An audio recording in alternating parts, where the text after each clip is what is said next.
পশ্চিম বর্ধমান জেলা থেকে ক্যাবিনেট মন্ত্রী হলেন কুলটির বিধায়ক ডক্টর অজয় পোদ্দার। পশ্চিম বর্ধমান জেলার 9টি বিধানসভা কেন্দ্র থেকে 2টি জায়গা থেকে 2জন বিধায়ক মন্ত্রিসভায় ক্যাবিনেটে জায়গা পেলেন।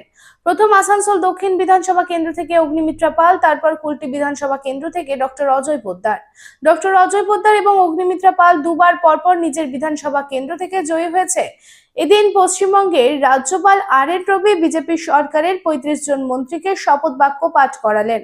প্রথম 9 মে মুখ্যমন্ত্রী শুভেন্দু অধিকারী সহ 5 জন মন্ত্রী শপথ নিয়েছিলেন। এরপর সোমবার 1 জুন আরো 35 জন বিধায়ক মন্ত্রী হিসেবে শপথ নিলেন। এদের মধ্যে পূর্ণমন্ত্রী হিসেবে শপথ নিয়েছেন 13 জন বিধায়ক। তারা হলেন শঙ্কর ঘোষ, তাপস রায়, শারদত্ত মুখার্জি, অর্জুন সিং, জগন্নাথ চ্যাটার্জি, গৌরীশঙ্কর, স্বপন দাশগুপ্ত, মনোজ কুমার ওরাও, দীপক বর্মন, অরূপ কুমার দাস, কল্যাণ চক্রবর্তী, দুধ কুমার মণ্ডল।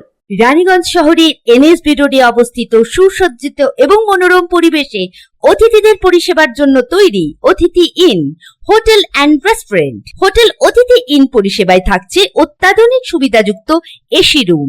অতিথি ইনে পকেট ফ্রেন্ডলিতে আপনি পাবেন single and double bedroom. Festival সিজনে থাকছে স্পেশাল ডিসকাউন্ট। তাই উৎসবে অনুষ্ঠানের যে কোনো দিন পাশেই পাবেন হোটেল অতিথি in, metro plaza, NSB road, Raniganj, Muthoot finance building.